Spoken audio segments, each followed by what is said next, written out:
The staff keeps looking better and better the more you look at it. I think Alex Golesh nailed his first staff at Auburn.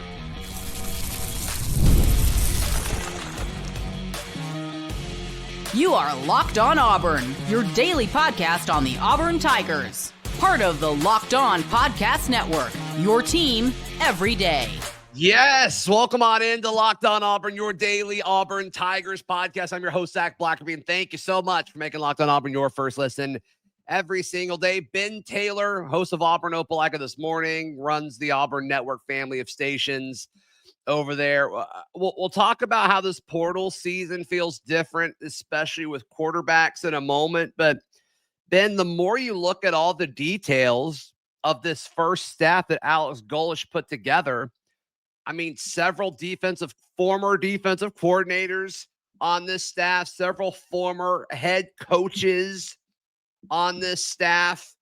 And it's like, the more you look at any specific guy, like, okay, there is a clear reason why you're here. And I've done shows, highlighting Larry Porter and then, Scott. I went live last night with, talking about Scott. And funny enough, the guys that maybe have the more limiting, and I don't want to be careful with that word because I think that sounds negative. I don't mean it that way. Right. But like less bullet points on their resume are the guys that have followed Golesh around, which I am 100% okay with.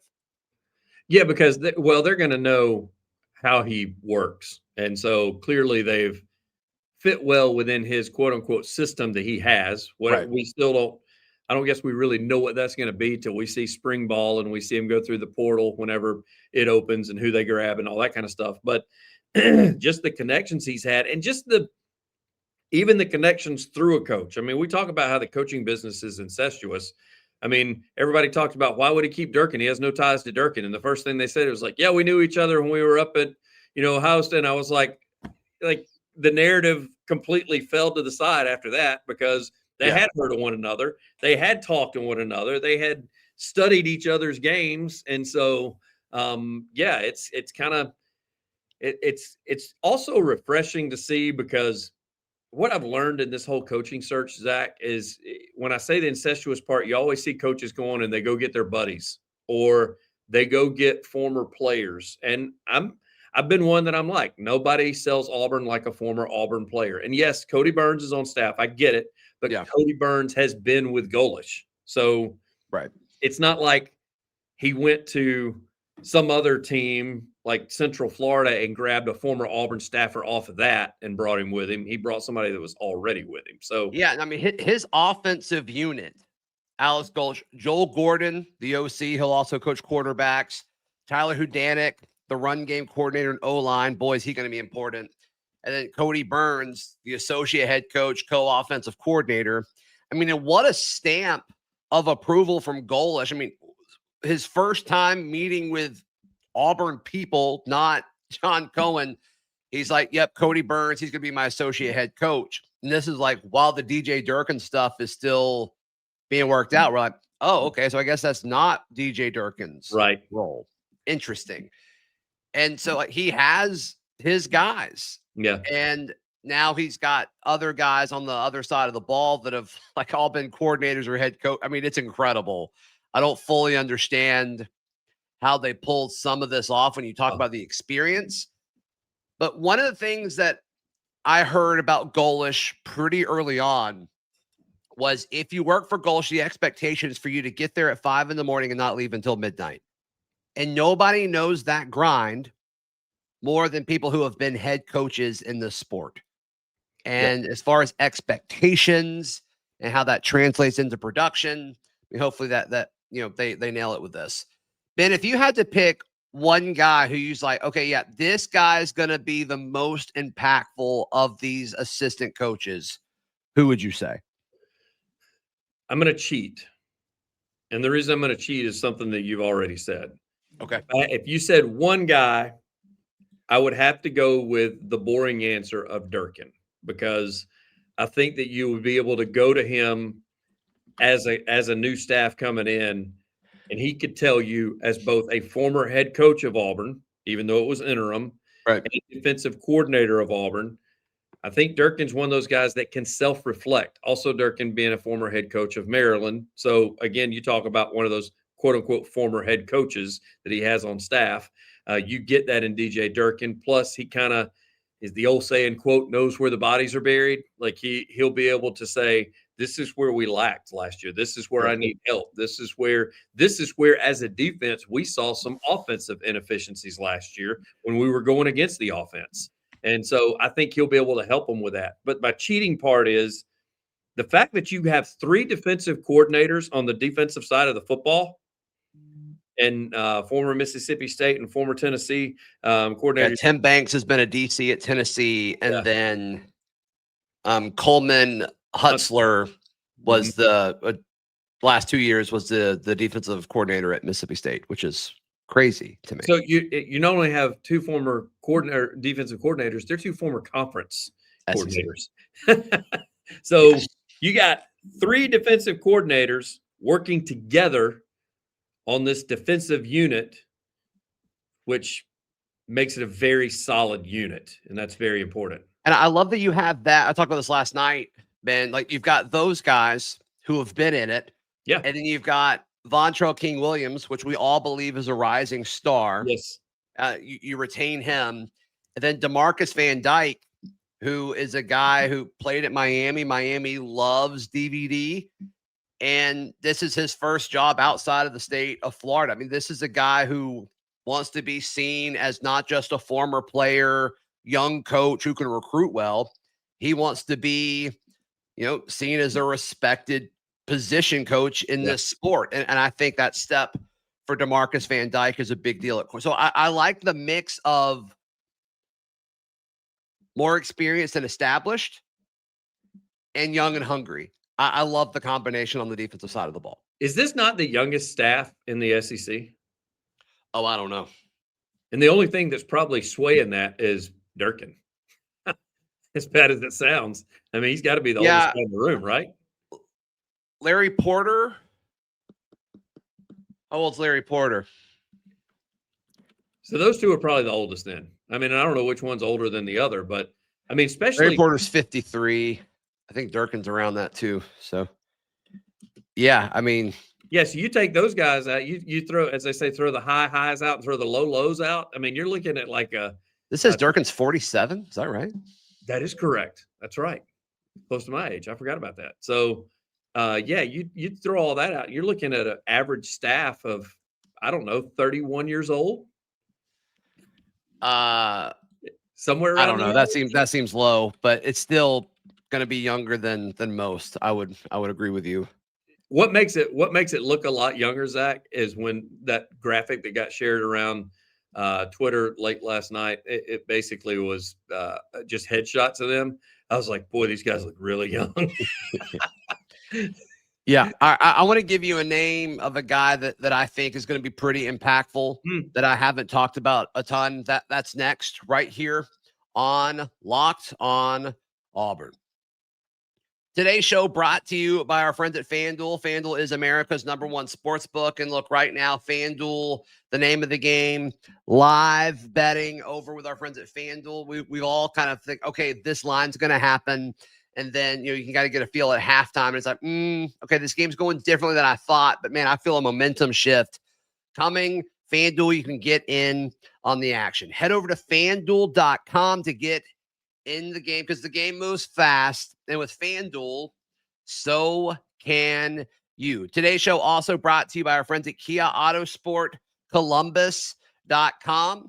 If you're in the Auburn Opelika area, if you're in the Atlanta area, I don't care where you are. Find a way to get to Columbus, Georgia. They're right off of Whittlesey Boulevard, and go see them in person. Or, of course, browse their inventory online at KiaAutosportColumbus.com. They've got incredible customer service. They want to take care of you and make sure the car buying process is as smooth as possible. And one thing that can make it smoother is say, hey, I heard about you guys on Locked on Auburn. That's $500 off any new Kia right then and there. Give you a little negotiation power. You're welcome.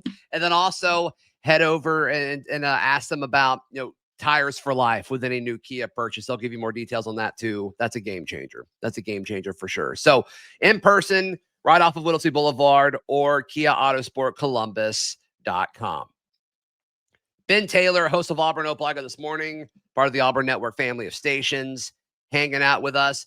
I think a guy who might be flying under the radar with all this because it happened early. It was with that initial wave of all these folks coming with him from USF. But Tyler Hudanik, run game coordinator and offensive line coach, his performance in the first week of the new year when it comes to the portal is going to be tremendously important.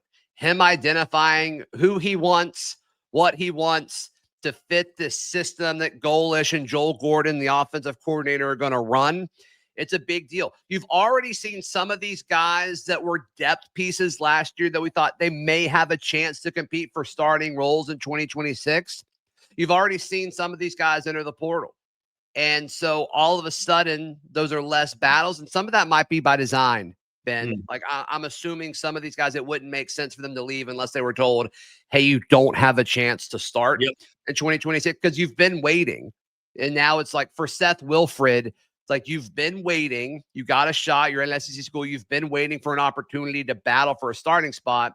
And that's been it. And you can say that for a few of these guys. So I'm going to lean towards that being intentional, or the money didn't make sense and the value that this staff has on certain traits and positions is different than the previous regime, which is totally fine. But I think his performance as far as getting offensive linemen through the portal instantly is going to be big. We saw him flip Bear McWhorter, very talented interior offensive lineman is what he projects to be at the next level from Michigan. But I am curious to see, okay, what does his performance look like in the first week of the new year when the portal opens on January 2nd? I think that this staff is proving that they're backing up what they've said they would do, which is they've come in and they're watching a lot of film, they're evaluating talent, and they're having tough conversations with people. Yeah. And I think you make a good point where you get told by previous staff, hey, you're the starter in waiting. And then everything from, because Golesh said it, they've been looking at practice tape as well as game tape.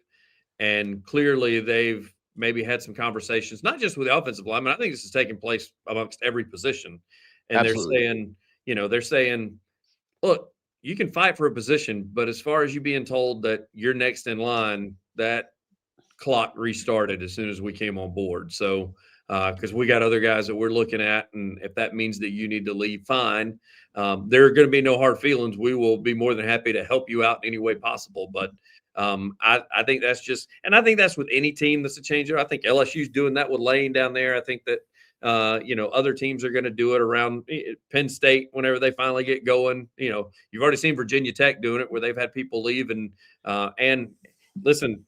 Also, by the way, on Virginia Tech, I mean, how genius was James Franklin going ahead and taking that job, because he's got all these guys signed and stealing them from Penn State and taking them over there to be a force to be reckoned with in the ACC. So, if there's one thing that I hated about Auburn waiting as late as they did, is they didn't get a jump start on, I don't know whether it be 4 or 5 guys like Franklin did up at Virginia Tech. So yeah. But yeah, I mean, I think the staff is so focused on 2026, and those guys aren't really going to impact 2026. Where I get it. Is the timing perfect?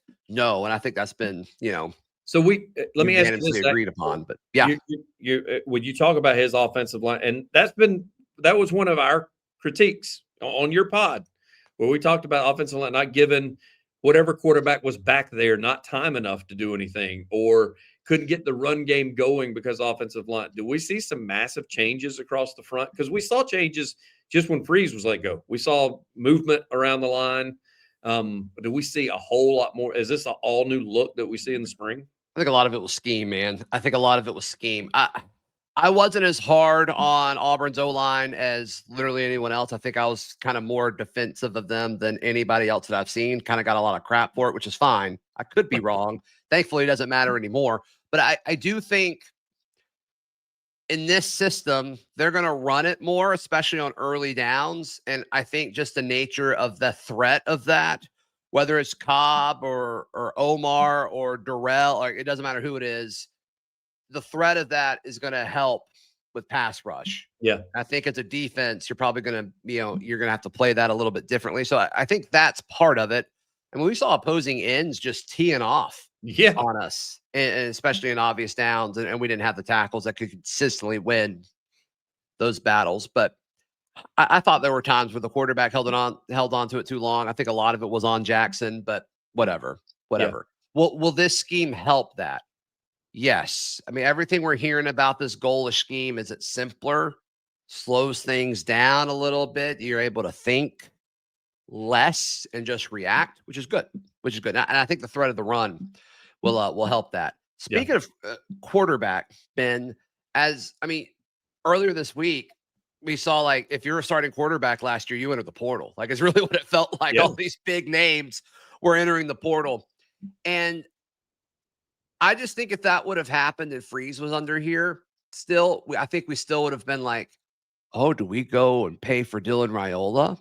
Oh, do we go get, I think Aiden Childs entered the portal from Michigan State, or the Sorsby from Cincinnati. I love that we're in a situation where it's Deuce. It seems like it's either going to be Deuce or Alex Golesh's former quarterback at USF, who's, not entered the portal yet. And I think, I don't know, I find some sort of peace with that. I'm not going to lie to you. And there's a chance we're wrong. Like, there's a chance we're wrong about Byrum Brown. He stays at USF or he doesn't follow Golesh. Right. There's a chance that we're wrong on that. But if we're wrong and Deuce is the quarterback, great. That is something I'm 100% okay with. Well, the thing that I would have been worried about with the previous staff is the most recent to hit the portal in DJ Lagway. Because all we hear, he's another one that is the Cam Newton comparisons. And he's had, a few thousand yards the last couple of seasons. So down at Florida, and with him announcing he's going to go in the portal, I thought, man, if this would have been the free staff, it would have been, hey, there's the next Cam Newton. He can compete with Deuce to be and it's like, no, we don't need to do, like, quit doing the next Cam Newton. Like, I'm tired. I hate hearing that all the time. That was a freak of nature. There's no next Cam Newton. There's going to be a new somebody, ever what their name is. And so I told a buddy about that when he was like, man, did you see Lagway into the portal? I said, thank goodness we don't have the same offensive staff in place, because they would have been knocking on his door and calling him saying, you can be the next Cam Newton at Auburn. I saw somebody tweet that, it was when Aiden Childs entered the portal, the Michigan State quarterback, who I think is solid. Great, not great, but I think he's pretty good. And somebody quote tweeted whoever reported that and was like, man, if Freeze was here, he would be knocking on this guy's door, not Raiola and Lagway. And I'm like, man, too soon. It is too soon. I mean, it's true though. It's funny though. It is.